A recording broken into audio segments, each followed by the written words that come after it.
खुलुमबाय दिनै फुंबिलिनि खौराङाव नोंथांमोनखौ बयखौबो बरायनानै लाग्रोबाय।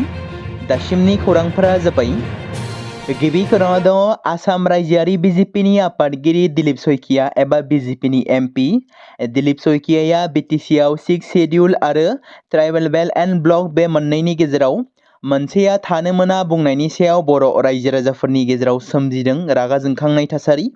दिलीप शइकियानि बे बिबुंथिखौ लानानै बिटिआरनि इएम रनजित बसुमतारियाबो खुगा बेखेवदों। बेबादिनो मन्त्रि उरखावग्रा ब्रह्म, बिश्वजित दैमारी आरो गबिन्द चन्द्र बसुमतारिजों लोगोसे गोबां माखासे बर'नि आफाद गौथुमफोराबो दिलीप शइकियानि हेंथा गोख्रों रावजों सोंखारिदों। बेराफारसेथिं इएम रनजित बसुमतारिया ओरैबादि बुंदों दि दिलीप शइकियानि बे बाथ्राया थारैनो ट्राइबेल बेल्ट एन्ड ब्लक एबा बर' माहारिनि गोरबोआव देगारजों सुनाय बादि खहा खालामनाय जादों। बिथांनि बाथ्रानिफ्राय हमदांनो हायोदि फिन आसामाव बर' आरो अना बर'नि गेजेराव दुंहाव थासारि सोमजिहोना समाजारि थासारिखौ गुबुंले खालामबावनो सानदों नामा? इएम रनजित बसुमतारिया बुंबावदों थांनाय 30 आरो 40 गोलाव बोसोर सिगां बर'फोरा जों असमिया नङा बुंना लानाय बादि खालामफिननो साननायखौ मोनदांनो हायो। मख'नो गोनांदि दिलीप शइकियाया जारिमिन मोनथियोमोनब्ला बर' आरो असमियानि गेजेराव फारागथि थानाय बाथ्राखौ बुंनाय नङामोन। बेराफारसेथिं दिलीप शइकियानो बर'आनो भट होनानै देरहाहोदोंमोन होनना गोबां सावरायजानायखौ नुनो मोनगासिनो दं। थारैनो बिजेपि दोलोआ बिटिसिखौ लासै लासै दखलाव दोननो नाजानाया मोगथां महर मोनगोन नामा? दिनैनि समाव सांग्रां जानो नांगोन रायजो राजा नोंथांमोन बिजेपि दोलोनि गोजान जानांगोन बर' हारिया। नैथि खौराङाव दङ बाक्सा जिल्लानि कक्लाबारि परिषद इउपिपिएलनि गेदेर खहा। एमसिएलए मन्टु बर'नि बियाबाव इउपिपिएल दोलोनिफ्राय गोबां मावथिफोरा फैनानै बिपिएफआव जगदान जाफैदों। जेराव इउपिपिएल नागारना फैनानै सा 40 सोद्रोमाया बिपिएफ दोलोआव जयनिं जादों।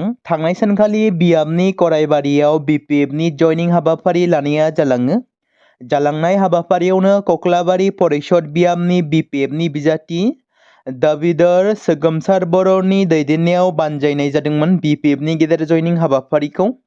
मख'नो गोनांदि जेसेबांनो खाथि सफैदों बिटिसि बिसायख'थिया एसेबांनो मोनफ्रोमबो पार्टियानो गोख्रों जादों साखाफारा जादों। फैबाय थानाय बिटिसि बिसायख'थियाव मैखोमै बाहागो लानो थाखाय मोनफ्रोम दोलोआनो फोसावदिंनाय हाबाफारि लागासिनो थानायखौ बे समाव नुनो मोन्दों। बेबादिनो राजखान्थि दोलोफोरनि गेजेराव जयनिं जानाय फोसावदिंनाय हाबाफारि लानायफोरा गावबा गावनि दोलोआ साखाफारा जानाय बायदिनो बिपिएफ दोलोनि फोसावदिंनाय हाबाफारियाबो जागासिनो थादों। थामथि खौराङाव दङ मेजर डक्टर दीपानिता कलिताया आसामनि गिबिसिन आइजो महरै पेरा दुपार महरै सिनायथि मोननो हादों। बिथांनि जाफुंसारनायाव सनितपुर जिल्लानि मोनसे गोग्गानाय थासारि लाबोदों।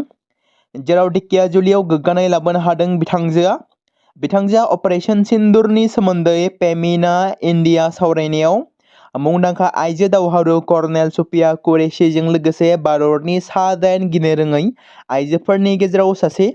बिथांजोनि देरहासार जानायाव ढेकियाजुलि थागिबिनि रायजो राजाफोरजों लोगोसे बिथांनि बिफा चन्द्र कलिता, बिथांनि बिनानाव आरो गागि खौरांगिरि नबनीता कलितायाबो बे जाफुंसारनायखौ लानानै जोबोद गोजोननाय मोन्दों। मख'जाथावदि बिथांजोआ फिलिपिन्सआव MBBS डिग्री फोजोबखांनायनि उनाव भारतआव फैफिनदोंमोन आरो भारतारि रौनिया हान्जायाव सासे डाक्टर महरै हाबा मावगासिनो दंमोन। बिथांजोआ भारतारि अख्रां सान्थ्रिनिफ्राय आसामनि गिबिसिन आइजो पेराट्रुपार महरै सिनायथि मोननो हायो। खोथा होनाय बायदिनो प्रमद बर'नि खामानि गावनि गोनांथिखौ सुफुंनानै होनायाव गोबां गोजोननायजों साबायखर बावदों गाहाय मावफुं सोद्रोमा प्रमद बर'खौ रोहिणी बसुमतारी मुंनि सासे आइजोआ। थांनाय एमपि बिसायख'थिनि समाव खोथा होनाय बायदिनो लोंनाय दैनि थाखाय गंसे दमखल गायनानै होनो राङारि अनसुंथाइ होदों बिटिआरनि गाहाय मावफुं सोद्रोमा प्रमद बर'आ। बेबादिनो बाक्सा जिल्लानि 20 नं मटंगुरि बिटिसि समस्तिनि सिङाव थानाय अक्सिगुरियाव रोहिणी बसुमतारी आरो धनेश्वर बसुमतारीया गोलाव बोसोरनिफ्रायनो नखराव दमखल गैयैनि जाहोनाव गोबां जेंनाजों भुगिनांनानै दंमोन। गावनि बेबादि जेंनाखौ फोरमायथिनायनि उनाव खोथा होनाय बायदिनो मैया बिटिआरनि गाहाय मावफुं सोद्रोमा प्रमद बर'आ रोहिणी बसुमतारीनि नखराव गंसे दमखल गायनानै होफैयो। मख'जाथावदि दमखल गैयैनि जाहोनावनो लोंग्रा दै आरो संनाय खावनाय आरो नखरनि बायदि रोखोमनि खामानि मावनायाव गोबां जेंनाजों भुगिनांनानै दंमोन रोहिणी बसुमतारीया। गावनि बेबादि गोनांथिखौ सुफुंनानै होनायाव गोबां गोजोननायखौ फोरमायथिदों रहिणी बसुमतारिया। आयेन बेरेखा हिन्दु बांलादेशी हाबफैग्राफोरजों सोमोन्दो थानाय फरेनार ट्रिब्युनेलाव थाबथानानै थानाय केसफोरखौ बोखारनो थाखाय आसाम सोरखारनि बिथोननि बेरेखा दुलाराय आसाम फरायसा आफाद थामहिनबा आसुआ मैया मोनसे गिदिर सोमावसारनाय हाबाफारि लादों। गुवाहाटी, नलबारी, तेजपुर, शिबसागर, जरहाट आरो गोबां जिल्लाजों लोगोसे हेंथा दिन्थिफुंनाया जालाङो, जेराव हेंथा दिन्थिफुंगिरिफोरा नेरसोनारि महरै बिथोननि माखासे अर सावदोंमोन। गुवाहाटीआव सोमावसारगिरिफ्रा शहीद भवननि मोखाङाव ज' जादोंमोन, बेबादिनो बेनार लानानै स्ल'गान होदोंमोन। बेबादिनो अजद होदोंमोन दि बिथांमोना सोरखारा थागिबि सुबुंफोरनि मोनथायखौ फोथायखेबस' खालामगासिनो दं। जों बे बिथोनखौ गोख्रोङै बेरेखा खालामो आरो आसामनि मोनफ्रोमबो जिल्लायाव बेनि कपिफोरखौ सावदों। आसामाव नोगोरारि सोदांनाय CAA खौ सिखावै लाबोनायनि मोनसे बिथांखिल' नामा? गिबि मन्थ्रिया असमिया सुबुंफोरनि मोनथायखौ रैखा खालामनायनि अनगायै गावनि दोलोनि थाखाय भट देरहानायाव गोसो होदों नामा? बे हाबाफारिखौ थाबैनो बोखांना लानांगौ होननानै फोरमायथिदों एबा दाबि खालामदों सोरखारखौ। झारखन्डआव सोमजिदों मोनसे गिख्रंथाव जाथाय। झारखन्डनि सोनाब चिंहभूम जिल्लानि दिघा ओनसोलाव माओवादिफोरजों जागायजेननाय IID बेफ्रुनायनि जाहोनाव CRPFनि गोजौ थाखोनि कब्रा इउनिटनि सानै जवाना गोब्राब जोखोम जादों। बे गिख्रंथाव जाथाया जादोंमोन जेब्ला गुदु हाग्रायाव अपारेशन खालामबाय थानाय समाव CRPFआ सरासनस्रा नागिरनाय आरो संदाननाय हाबाफारिनि समावनो बे जाथाया जादोंमोन, जायखौ गोबाव समनिफ्रायनो माओवादिफोरनि खरं होनना मिथिनाय जायो। बे खरंआव बिथांमोना बे IID बेफ्रुनायजों भुगिनांनो गोनां जादोंमोन। जोखोम जानाय रौनियाफोरखौ थाबैनो जायगानिफ्राय बोखारनाय जादोंमोन आरो फाहामथायनि थाखाय हेलिकप्टारजों रान्दिसिम दैथायहरनाय जादोंमोन होनना सुलुङाव फोरमायदों। शुक्रबारखालि लकसभायाव फिन आरोबाव दावराव-दावसि सोमजिदों। बेरेखा हान्जानि सोद्रोमाफोरा सदननि गेजेराव हेंथा दिन्थिफुंदों, जायनि जाहोनाव कृष्ण प्रसाद टेनेटीनि दैदेननायाव मासिगिरिया सानसेनि थाखाय हाबाफारिखौ दोनथ'नो गोनां जायो। मख'नो गोनांदि बिसायख'थि आय'गआ राहुल गान्धीखौ सागान होनाय फोसावनायजों भट खावनाय अजदफोरजों फोरमान खालामनो चेलेन्ज होदों। हेंथा होसेयावबो सदनआ गुसुं खामानि होदोंमोन दि जेराव रांखान्थि मन्थ्रि निर्मला सीतारामनआ नेमखान्थि बायदियै आयकार बिल 2025खौ बोखारना लाफिनदोंमोन, जेरै सायख' आफादआ फोरमायदोंमोन दि सोलिबाय थानाय दावराव-दावसिनि गेजेराव मोनसे खुगा भटनि गेजेरजों बोखारनायखौ गनायथि होनाय जादोंमोन। गोबां समफोरावनो पुलिस बिफानआ आयेननि बेरेखा हाबा मावग्रा सिखाव फालांगिरिफोरनि सायाव गोख्रों अपारेशन खालामनायखौ जागायदों। बेबायदिनो मैया बरपेटा पुलिसआ गोख्रोङै नायबिजिरनायनि गेजेरजों गोबां लाख रांनि खावनाय मुवा बेसादफोरजों लोगोसे साथाम सिखावखौ एरेस्ट खालामनो हानायाव जाफुंसार जानो हादों।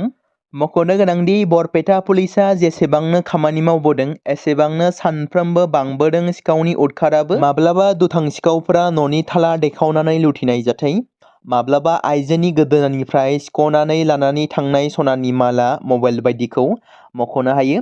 बेबादिनो गोबां समफोराव बरपेटा पुलिसआ गोबां सिखावनि हानजाखौ खानो हादोंब्लाबो सिखावनि उदखारा गले-गले जाफ्लेबाय थानाय जाथाया सोराङाव फैदों। बेबादिनो आरोबाव गोबां संनाय खावनायनि बेसेन गोसा मुवा बेसादफोरजों लोगोसे साथाम सिखावखौ खानानै गावसोरनि आवथायाव लानानै थाङो पुलिस बिफाना।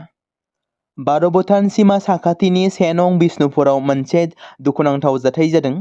मानास हायुङारि पार्कनि साखाथियाव थानाय मैदेर नायदिंग्रा बादायाव अगुनि बिश्वास 16 बोसोर बैसोनि थाखो 9आव फरायफुबाय थानाय सासे हिनजावसाया गावखौनो फोथैनानै लादों। सानथामसो सिगां अगुनि बिश्वासनि बिफा सुनिल बिश्वासआ रुंसारि जानानै थांदोंमोन आरो रुंसारि जानानै थांखांनायनि उनाव पानबारि थानानि पुलिसआ जाथाय जानाय जायगायाव बिफाखौ सुलाद लाहैदोंमोन। बेबादिनो फिन आरोबाव गोथै सह बोखांनो मोननायाव पुलिस थामहिनबा पानबारि पुलिसआ जाथाय जायगायाव सहैनानै आइजोनि थामहिनबा लाइमोननि गोथै सहखौ पस्टमर्टम आनजादनि थाखाय लानानै थाङो। अन्डारमुवा दैमानि सायाव गंसे गोदान RCC दालां लुफुंनो थाखाय अन्थाइ खाम्फा गायसनदों प्रमद बर'आ। दालां लुनाय हारिफोरखौ फोनांजाबनाय बिथायारि सानज'थाइनि जौगानाया थांनाय 4.5 बोसोरनिफ्राय जोंनि हाबाफारिफोरनि मोनसे गुदि बाहागो जानानै दं। बे नोजोरजों लोब्बा लाखिनानै मैया चिरां जिल्लायाव अन्दारमुवाल दैमानि सायाव गंसे गोदान RCC दालां लुफुंनो थाखाय अन्थाइ खाम्फा गायसनदों प्रमद बर'आ। खेबसे आबुं जानायनि उनाव बे दालाङा बिजनी पानबारी आरो अन्दारगाव बोरिपारानि गेजेराव गासैबो बोथोरनि थासारियाव फोनांजाबनायखौ रोखा खालामगोन। जायगायारि फालांगिखौ बांहोगोन, गोनांथार सिबिथाइफोरखौ मोननो सुबिदा होगोन आरो हारिफोरनि गेजेराव समाजारि आरो रांखान्थियारि सोमोन्दोखौ गोख्रों खालामगोन होनना बुंदों BTRनि CM प्रमद बर'आ। UPPL दोलोनि मावथिया BJP दोलोनि मावथिखौ बुदों होनना खौरां बिजोङाव फोसावनाया नंखाय। बे बाथ्राखौ बुंदों प्रबिन बर'आ। 22 नं दारांगाजुलि बियाबनि 4 नं दक्षिण कुमारिकाटा BCDCनि सिङाव थानाय मादारबारि गामियाव थांनाय 5 आगस्ट खालारखालि UPPL दोलोनि गायसनथाइ साननि हराव अरुणोदय आसनिनि आर'जलाइ राननायाव रां लानो मोनैनि UPPL दोलोनि मावथिया BJP दोलोनि मावथिखौ बुदों होनना खौरां बिजोङाव फोसावनाया नंखाय। बेवहाय अरुणोदय आसनिनि आर'जलाइ राननायाव UPPL दोलोनि मावथिया मुलाम्फागिरिफोरनिफ्राय 500 रां लानाया गोजाननि बाथ्रा। सासेबो मुलाम्फागिरिफोरनिफ्राय थाइसेबो रां लानाय जायाखै होनना फोरमायदों। BJP दोलोनि मावथिफोरा बेखौ नंखायसो फोसावनो नाजादों। बेवहाय मानिबाफोर बाथ्रा दान्थे बिदान्थे जादोंब्लाबो नाथाय बेयाव जेबो बुलाय सोलाय दाङाबाजि जायाखै। बे दावरावआ BJP दोलोनि मावथि लंके राजबंशीनि थाखायसो जादोंमोन। साधारन अरुणोदय आसनिनि आर'जलाइनि थाखाय बेले बेजेया जायाखै। बे बाथ्राखौ रोखायै बुंथिदों तामुलपुर जिल्ला UPPLनि मावफुं सोद्रोमा प्रबिन बर'आ।